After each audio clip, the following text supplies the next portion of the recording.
Can you imagine living through a real-life locust plague? Because that's what happened in the center of the United States in July of 1874.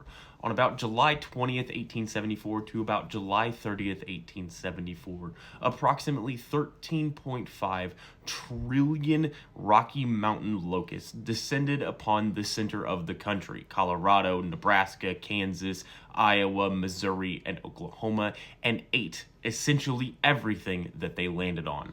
For those 10 days of hell, locusts made piles foot thick, eating everything they landed on. They ate entire fields of corn and wheat and potatoes. They would land on shovels and rakes and things like that and eat the entire handle. They would eat the saddles off of horses. They would eat the clothes hanging out to dry that people had put up. They would go inside of buildings, eat the curtains off of the windows. Farmers would go out to try and fight the locusts themselves, and they would eat the clothes off the farmers. And it came at the worst possible time. You see, in 1874, this area of the country was already under a severe drought, so many of their crops were already not doing well, and they were facing starvation for the winter. But as soon as the swarms of locusts arrived, which blocked out the sun for nearly 6 hours at times, it made it so much worse.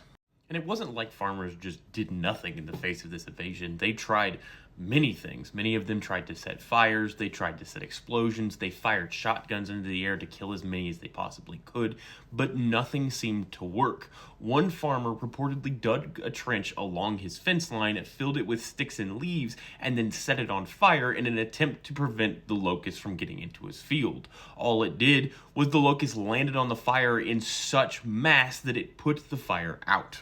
They also made a plow-like contraption pulled by 2 horses. It would go across the fields, kick the locusts up into the air, and then this would be covered in coal tar where the locusts would get stuck. But there were so many locusts that it would often get full before they even finished a single row. Now, with the prospect of starvation after all of their food had been consumed by the locusts, it was suggested by some that many of the people in the area eat the locusts for food, but many settlers said they would rather die than deal with that. Now, eventually the locusts moved on and things began to move forward, but the next spring, trillions upon trillions of locust eggs hatched and nymphs were covering the ground everywhere, but luckily a very late freeze killed the vast majority of them.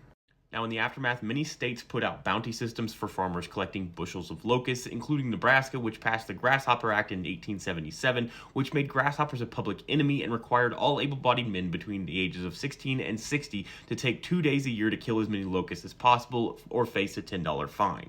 Eventually, by 1904, the Rocky Mountain locust was driven to extinction.